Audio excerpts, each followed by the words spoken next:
अनुसंधान की प्रक्रिया या प्रोसीजर ऑफ इन्वेस्टिगेशन। अनुसंधान का कोई भी उद्देश्य हो या किसी भी पक्षकार या केंद्रीय सरकार के आदेश पर अनुसंधान करवाया गया हो, अनुसंधान करने की प्रक्रिया इस प्रकार रहती है। फर्स्ट स्टेप में अनुसंधान प्रारंभ करने से पूर्व क्या बातें ध्यान में रखनी चाहिए, इसके बारे में चर्चा करेंगे। यानी points to be considered before starting an investigation. सबसे पहले अनुसंधान का उद्देश्य।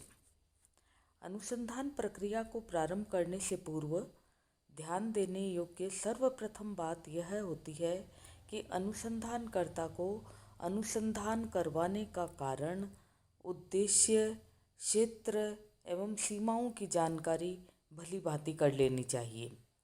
यथासंभव इस संबंध में नियोक्ता से लिखित में निर्देश प्राप्त कर लेने चाहिए। इसका कारण यह है कि अनुसंधान की सफलता इसी बात पर निर्धारित होगी कि अनुसंधान के उद्देश्यों की पूर्ति किस सीमा तक की गई है। क्षेत्र एवं समयावधि। अनुसंधानकर्ता को अनुसंधान के उद्देश्य की जानकारी प्राप्त होने के पश्चात अनुसंधान के क्षेत्र को समझना चाहिए, नियोक्ता से नियुक्ति पत्र प्राप्त कर लेना चाहिए और यह भी स्पष्ट कर लेना चाहिए कि उसे कितने वर्ष के लेखों का अनुसंधान करना है और अनुसंधान की अवधि स्पष्ट होनी चाहिए। कार्य एवं पारिश्रमिक का समझौता। अनुसंधानकर्ता की नियुक्ति में शर्तें निश्चित हो जाने के पश्चात जब नियुक्ति पत्र प्राप्त हो जाता है तो उसमें इस बात का ये स्पष्ट उल्लेख होना चाहिए कि इस कार्य का क्या पारिश्रमिक होगा। इसके लिए स्पष्ट समझौता होना आवश्यक है। व्यापार की प्रकृति। अनुसंधान प्रक्रिया के निर्धारण से पूर्व अनुसंधानकर्ता को व्यापार की प्रकृति, कार्य प्रणाली, नियम एवं उपनियमों की भली भांति जानकारी होनी चाहिए। पक्षकारों के दृष्टिकोण को ध्यान में रखना। अनुसंधानकर्ता को इस बात का भी ध्यान रखना चाहिए कि उसके द्वारा किए गए अनुसंधान परिणामों पर कौन कौन से पक्षकार निर्भर है तथा निर्णय लेने वाले हैं। इसलिए उस सावधानी एवं चतुराई से कार्य करना चाहिए एवं पक्षकारों के दृष्टिकोण को ध्यान में रखना चाहिए। अनुसंधानकर्ताओं का चयन।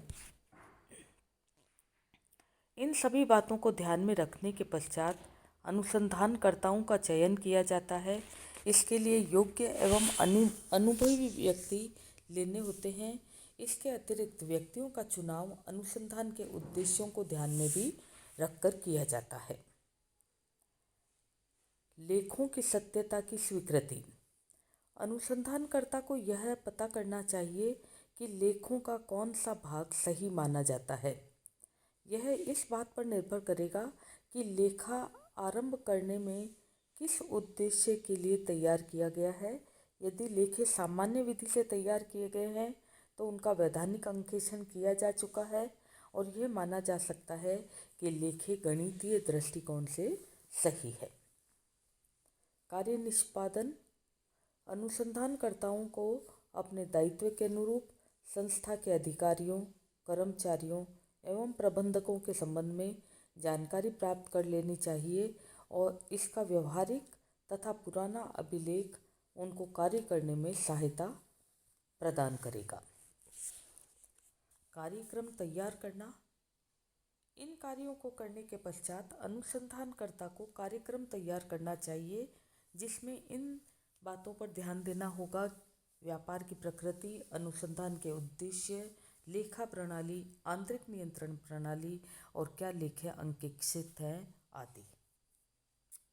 विशेषज्ञों की सलाह। अनुसंधान प्रक्रिया में आवश्यकता अनुसार विशेषज्ञों की सहायता प्राप्त करनी चाहिए। कुछ जटिल व्यावसायिक पहलुओं पर ऐसा करना आवश्यक हो जाता है, जैसे संपत्तियों का मूल्यांकन आदि। गोपनीयता। अनुसंधान करते समय कार्य एवं प्रणाली के संबंध में बातों को गोपनीय रखने की आवश्यकता है। संदेहास्पद स्थिति से बचने के लिए कोई प्रयास नहीं करने चाहिए। प्रतिवेदन। अंत में अनुसंधानकर्ता को अपनी रिपोर्ट सही एवं तथ्यों सहित तैयार करनी चाहिए। रिपोर्ट तैयार करने में उसको बिल्कुल निर्भीक रहना चाहिए और किसी भी प्रकार के दबाव से प्रभावित नहीं होना चाहिए। अनुसंधान के दौरान ध्यान देने योग्य बातें। Points to be noted during conducting investigation. अनुसंधान के दौरान अनुसंधानकर्ता को कंपनी एवं अधिकारियों से आंतरिक नियंत्रण की व्यवस्था के संबंध में जानकारी प्राप्त कर लेनी चाहिए। उसे लेखा पुस्तकों और दूसरे रिकॉर्ड्स की डिटेल्ड लिस्ट लेनी चाहिए। इसके अलावा उन व्यक्तियों की लिस्ट भी लेनी चाहिए जिन्होंने लेखा पुस्तकें तैयार की है और जिससे कि आवश्यकता होने पर उनसे पूछताछ की जा सके। लोचशील कार्यक्रम। अनुसंधान का कार्यक्रम लोचशील होना चाहिए जिससे कि समय समय पर जांच करते हुए यह पता करना चाहिए कि अनुसंधान कार्य तैयार किए गए कार्यक्रम के अनुसार चल रहा है या नहीं, और अगर कोई परिवर्तन की आवश्यकता हो तो परिवर्तन किया जा सके। सूचनाएं एवं तथ्य एकत्रित करना। कार्यक्रम की जांच करने के पश्चात लेखा पुस्तकों, दूसरे रिकॉर्ड्स और क्लैरिफिकेशंस के आधार पर समस्त सूचनाएं एवं तथ्य एकत्रित करने चाहिए और इसके बाद उनको अरेंज करना चाहिए। लेखा रखना। अनुसंधानकर्ता ने जांच पड़ताल, पूछताछ एवं स्पष्टीकरण से जो भी सूचनाएं एवं तथ्य प्राप्त किए हैं उसका उनको पूरा लेखा रखना चाहिए, जिससे कि कार्य में लापरवाही का अगर दोषारोपण हो तो उन सूचनाओं को अपने हित में प्रयोग किया जा सके। प्रतिवेदन की तैयारी। अनुसंधानकर्ता को लास्ट में अपने प्रतिवेदन तैयार करने के लिए जो भी सूचनाएं, आंकड़े, तथ्य एवं प्रमाण पत्र आवश्यक हो उन्हें एकत्रित कर लेने चाहिए और जिससे कि प्रतिवेदन को प्रस्तुत करने में अतिरिक्त खर्चा न हो। तीसरा स्टेप है प्रतिवेदन प्रस्तुत करना। अनुसंधान के पूर्व एवं अनुसंधान के दौरान कार्य करने के पश्चात अनुसंधानकर्ता को अपने स्वामी या नियोक्ता को प्रतिवेदन देना होता है।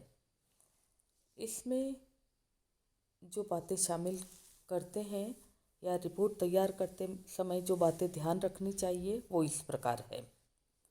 प्रतिवेदन सही हो, भ्रम में डालने वाला नहीं हो। प्रतिवेदन सरल एवं स्पष्ट हो।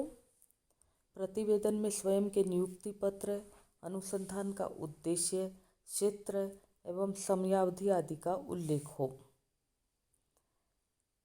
यदि नियोक्ता से समय समय पर प्रतिवेदन तैयारी के लिए कोई निर्देश या शर्तें प्राप्त हुई है तो उसका प्रतिवेदन में उल्लेख हो। प्रतिवेदन में सभी सारभूत तथ्यों एवं सूचनाओं का उल्लेख हो और उनके संबंध में प्रमाण पत्र भी संलग्न हो। प्रतिवेदन में विशेषज्ञों से यदि कोई सलाहें ली गई है तो उनका भी उल्लेख हो। अनुसंधानकर्ता को अपने द्वारा किए गए कार्य एवं अपनाई गई विधि का भी उल्लेख करना चाहिए। यदि संपत्ति पट्टे पर ली गई है तो प्रतिवेदन में उसकी अवधि का उल्लेख करना चाहिए। अनुसंधानकर्ता को अपनी राय एवं सिफारिश का स्पष्ट शब्दों में उल्लेख करना चाहिए। यदि अनुसंधानकर्ता ने अंकेक्षित लेखा पुस्तकों पर विश्वास किया है तो उसे इस तथ्य का भी प्रतिवेदन में उल्लेख करना चाहिए। प्रतिवेदन में प्राप्त सूचनाओं एवं अपने द्वारा ज्ञात किए गए तथ्यों का भी संक्षिप्त वर्णन देना चाहिए। धन्यवाद।